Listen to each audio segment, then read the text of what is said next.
He fired 1,312 shots in his career. 1,312 men fell. Not one bullet was wasted, not one shot went wide, not one target walked away. In the frozen forests where he worked, soldiers whispered his name like a curse, and some refused to believe he was even human. They said he could see through fog. They said he could hear a man's heartbeat from 400 meters away. They said the wind itself moved out of his way when he pulled the trigger. Enemy commanders offered rewards for his death that could have bought entire farms, and still no one ever collected. Entire units refused to walk certain roads after dark because of what had happened to the last soldiers who tried. Some men swore they saw him standing in open fields in broad daylight, and yet by the time anyone raised a weapon, he was already gone, as if the landscape itself had simply swallowed him whole. Of course, none of that was true. What was true was almost harder to believe. An ordinary man, cold, patient, and utterly without mercy for himself, who turned stillness into the deadliest weapon on the battlefield.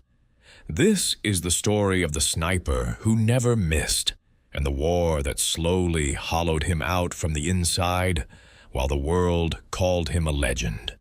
Stay with this story until the end, because the way it finishes is not the way you expect.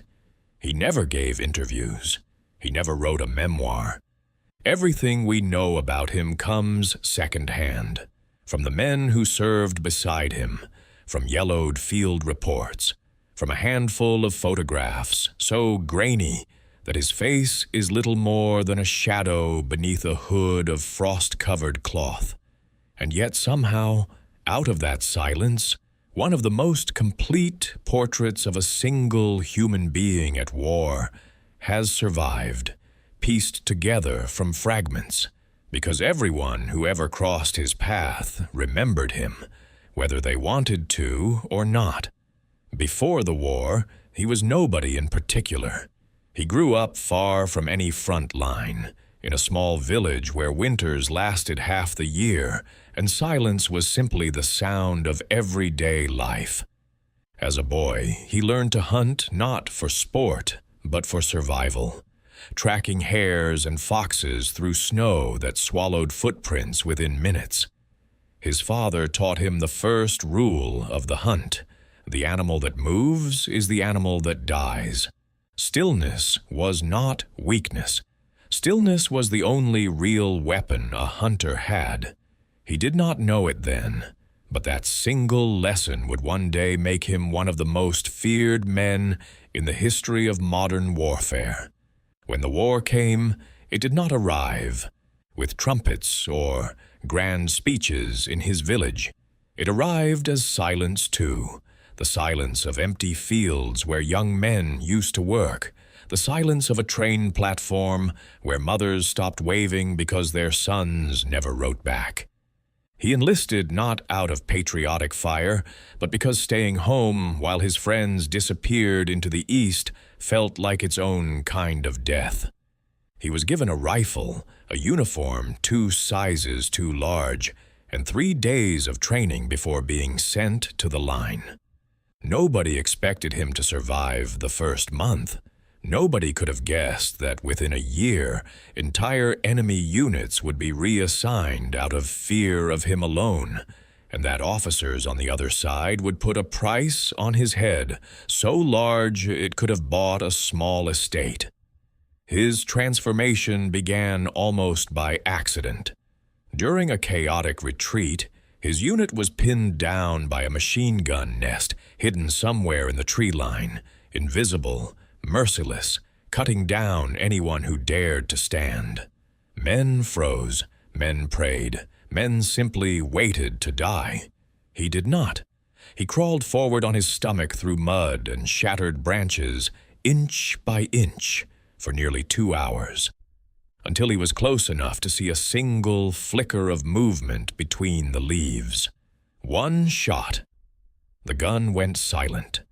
His commanding officer found him afterward, still lying in the mud, breathing so slowly it seemed as though he had taught his own body to stop panicking entirely. That was the day they realized what they had. He was pulled from the regular infantry and given something rare for a soldier of his rank, his own rifle, his own missions, and terrifying freedom to work alone. What followed became legend, though very little of it was ever officially recorded because the details were considered too valuable, too dangerous, to put on paper where an enemy spy might read them. He learned to disappear inside the landscape itself, wrapping himself in rags the color of dead grass, lying motionless for 18, 20, sometimes 26 hours at a stretch, moving only his eyes, breathing so shallow that observers standing a few meters away swore no one was there at all. He learned to read wind not from flags or smoke, but from the way blades of grass leaned, from the faint drift of dust off a broken wall, from the subtle bend of distant treetops that told him exactly how many degrees to adjust his aim before he ever touched the trigger. He calculated bullet drop across distances that most riflemen of his era considered fantasy, 700 meters, 800, once nearly a kilometer, a shot so improbable that when it landed, his own spotter refused to believe it until they walked the ground themselves and found the body exactly where the math said it would fall. But the numbers, as extraordinary as they were never really the secret. The secret was patience taken to an inhuman extreme. He would choose a position and simply wait, sometimes for days, ignoring hunger, ignoring the ache in muscles locked in the same position for hours, ignoring insects crawling across his face, because the smallest twitch could mean the difference between a kill and a grave.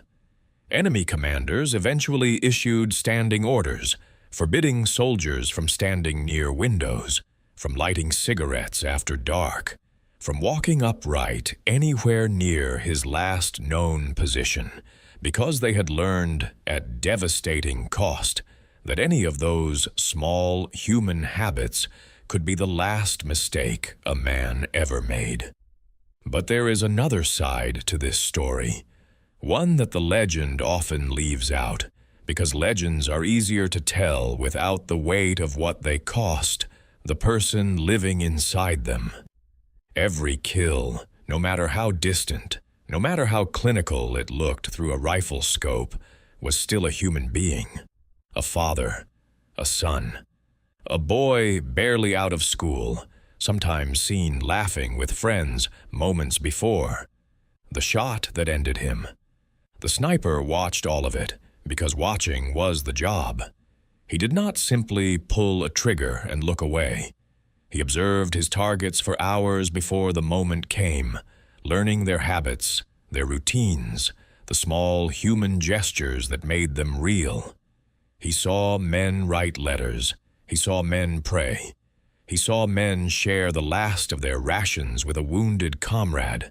And then he killed them anyway, because that was the mission, and the mission did not pause for grief. Soldiers who served alongside him later said he rarely spoke of what he saw through that scope. But at night, in the brief hours when the war allowed for sleep, he would sometimes wake suddenly, breathing hard, staring into the dark as though something invisible were still watching him back.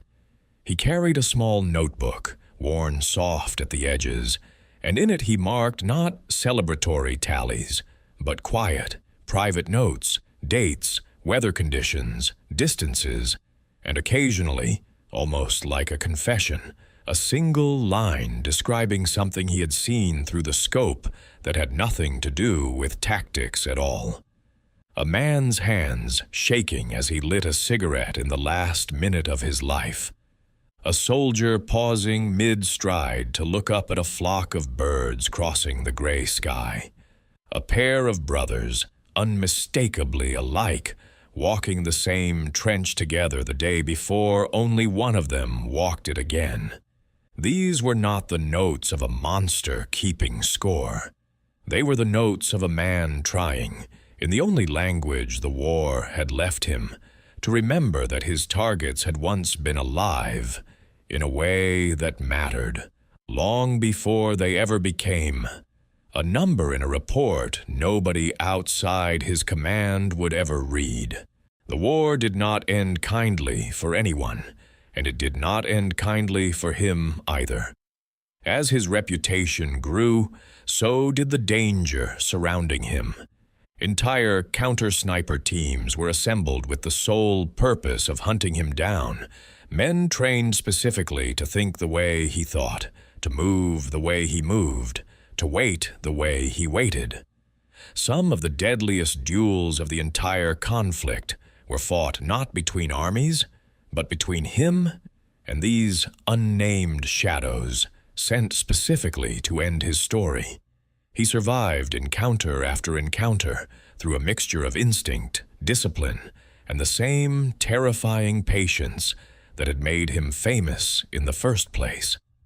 In one of the most extraordinary duels ever recorded by those who served near him, he spent nearly 3 full days locked in a silent standoff with a rival marksman across a shattered stretch of no man's land. Both men utterly still, both refusing to be the one who blinked first, until a single change in the light, a reflection off a lens at exactly the wrong angle, gave away his opponent's position and ended the standoff in a fraction of a second. He rarely spoke about that day afterward. Those who asked said his eyes changed whenever the subject came up, as though some part of him had never fully left that frozen stretch of ground. By the time the fighting finally slowed, the man who returned home barely resembled the boy who had once hunted hares in the snow for nothing more than supper. He was quieter. He flinched at sounds no one else seemed to notice. The click of a door latch, the distant bark of a dog, small, ordinary noises that his mind, trained for years to treat every sound as a warning, refused to let go, unnoticed. He avoided crowds. He avoided open windows. Some nights he would simply sit by the darkened glass of his home for hours, watching the street outside as though still waiting for movement that would never come. The world wanted him to be a hero, and in many official ceremonies, he was treated exactly like one. Medals pinned to his chest, his name spoken with reverence by men who had never held a rifle themselves. But heroism, up close, rarely feels the way it looks from a distance. He accepted the honors quietly, said little, and returned home, each time to the same silence that had followed him since childhood, except now that silence was filled with faces he could not forget. What made him extraordinary was never simply his aim, though his aim was, by any honest measure, unmatched. What made him extraordinary was his relationship with time itself. Where other men rushed, he waited. Where other men reacted, he observed.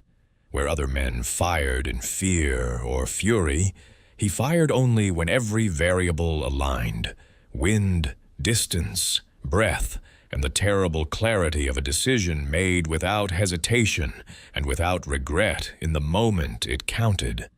He turned patience into a form of violence more precise and more devastating than any weapon built by engineers, because a rifle without a mind like his behind it was nothing more than metal and wood.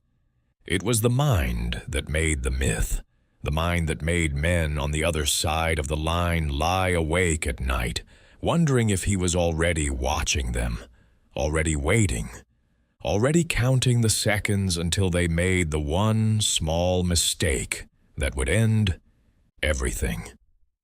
In the decades since, historians and storytellers alike have tried to separate the man from the legend that grew around him, and the truth, as it often is, sits somewhere quietly between the two extremes. He was not a supernatural force of nature, immune to fear. And he was not a simple soldier who got lucky again and again across more than 1,000 confirmed kills. He was something rarer, and in some ways sadder than either version of the myth. An ordinary person who discovered, through the brutal accident of war, that he possessed an extraordinary capacity for stillness, and who paid for that discovery with every quiet, sleepless night that followed him for the rest of his life. The bullets he fired traveled for less than a second each, yet the weight of every one of them stayed with him for decades, long after the war itself had faded into old newspapers and dusty archives. He never spoke publicly about regret, but those closest to him said his silence, so famous, so feared, so precisely controlled on the battlefield, was really just grief with nowhere left to go. The sniper who never missed did not walk away from that war unscathed. He simply learned, as he had learned everything else, how to remain perfectly, unbearably still, even long after the shooting had finally stopped.